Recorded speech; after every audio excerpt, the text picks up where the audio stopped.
Tiga buah katup jika dibuka sendiri-sendiri masing-masing secara berurut-urut dapat menghabiskan air dari sebuah tangki dalam waktu 2 menit, 3 menit, dan 4 menit. Berapakah waktu yang diperlukan untuk menguras air tersebut jika ketiga katup dibuka? Oke. Nah, sekarang kalau kita misalkan atau kita gambarkan, misalnya ini adalah tandon atau wadah air ya, tempat air. Dia ternyata memiliki 3 buah lubang atau keran, 3 buah lubang pancuran. Nah, anggaplah airnya penuh. Nah, kata soal, apabila lubang satu aja dibuka, maka untuk menghabiskan air di dalam wadah ini perlu waktu 2 menit.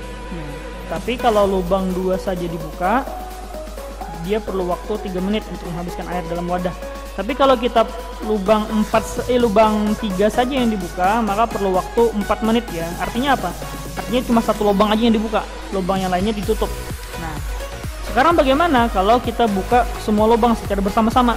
Apakah waktunya makin cepat atau makin lama? Yang jelas, secara logika kita, kalau kita buka lubangnya ketiga secara bersamaan, waktu untuk menghabiskan air di dalam wadah tersebut lebih cepat, ya kan?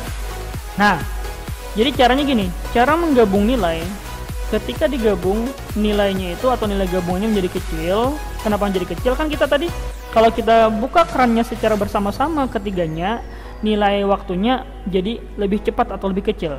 Nah, jadi ketika kita menggabungkan 3 buah nilai dan gabungannya itu menjadi nilai yang lebih kecil atau lebih sedikit, nah cara menggabungnya adalah cara menghitung paralel. Maksudnya dalam fisika misalnya ya, dalam fisika itu ada istilah hambatan atau resistor. Resistor itu kalau dirangkai secara seri ditambah dijumlah terus. Tapi kalau dirangkai secara paralel dia seper. Nah, jadi kalau kita menghitung gabungan nilai supaya nilainya lebih kecil, dihitung secara paralel.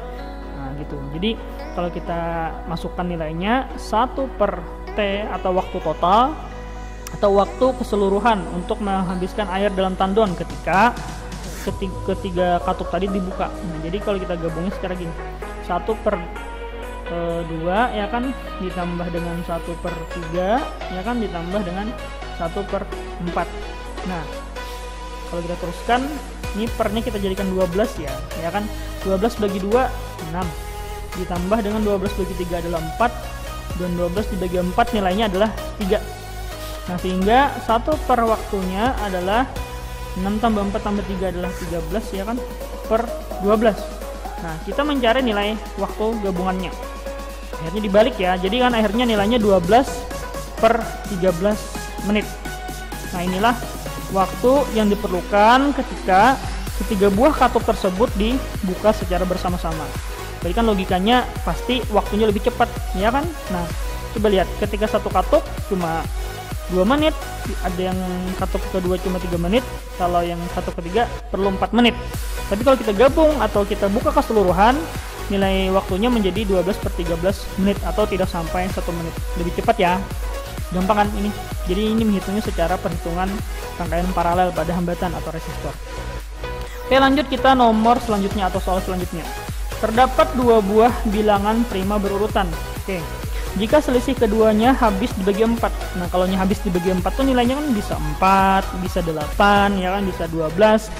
Nah, jumlah yang mungkin dari kedua bilangan tersebut adalah, oke. Sekarang kita tuliskan dulu. Bilangan prima itu mulainya dari mana? Mulai dari nilai 2 ya. 2 ya kan? 3, habis itu 5, 7, berapa lagi? 9. Oh, 9 enggak ya. 9 bukan. 11 ya. 13 ya kan? 15 bukan ya, 17 ya nggak, habis itu 19 ya kan bilangan prima itu adalah bilangan yang cuma habis dibagi dirinya sendiri. Nah, oke, sampai 19 aja gini. Nah, coba kita lihat yang selisihnya bisa habis dibagi 4. Nah, kalau 2 dengan 3 selisihnya 1, bukan ya. 3 dan 5 selisihnya 2 juga bukan.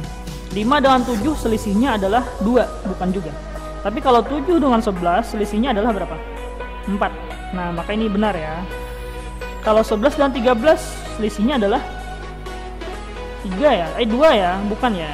Tapi kalau 13 dan 17 selisihnya adalah 4. Nah, jadi poin yang kita ambil 17 dengan 12, habis itu berapa lagi? 13 dengan 17, ya kan, yang selisihnya habis dibagi 4. Sekarang kita tambahkan, kan pertanyaannya jumlah atau tambah, ya kan. Yang pertama tadi adalah 7 ditambah dengan 11, ya kan. Nah, nilainya adalah berapa nih? 18. Oke, ada ya. Yang kedua 13 dan 17, berarti kan 13 ditambah dengan 17, maka nilainya 20-30 ya. Nah, ada ya enggak? Nah, jadi jawabannya adalah 2 dan 4. Pernyataan dalam option ketika yang benar adalah pernyataan 2 dan 4, maka jawabannya adalah B. Nah, karena kan kalau kita lihat di option itu, A itu kan yang benar 1, 2, dan 3. Kalau B 1 dan 3. Oh, berarti ini bukan B ya, tapi nilainya adalah, jawabannya adalah C. Nah, kalau B 2, 1 dan 3 ya, kalaunya C baru 2 dan 4, ya kan? Kalau D 4 saja yang benar, kalau E semua pernyataan benar. Jadi jawabannya adalah yang C ya. Nah, bisa ya, gampang. Oke, selanjutnya kita ke soal terakhir. Jika besar sudut P, jika besar sudut P adalah 45 derajat dan sudut Q adalah 25 derajat, maka besar sudut R adalah oke. Nah, coba kita lihat. Ini kan sudut P diketahui, sudut Q diketahui. Nah, yang dicari adalah sudut R. Nah, kita bikin garis bantu aja. Kita bikin garis bantu, set. Nah, ya kan? Set. Nah, ini kan sebenarnya sejajar, garis ini dan garis ini sejajar ya sebenarnya. Nah, coba kita lihat. Kita kan mencari nilai R, ya kan? Jadi kan dari sini sampai sini.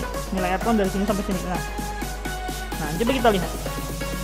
Kalau di sini nilainya adalah 45 derajat, maka nilai di sini pun 45 derajat. Ya kan? Karena mereka berseberangan ya namanya ini ya. Nah, karena ini dan ini kan sejajar. Ya kan, kalau di sini 45, maka di sini pun 45. Sekarang kita lihat yang Q. Kalau di sini adalah 25 derajat, maka di sini pun 25. Ya kan? Nah, sama kan dengan sudut yang P tadi, berseberangan modelnya. Nah, pertanyaannya adalah sudut dari sini sampai sini. Maka nilai sudut R adalah kita tambahin aja.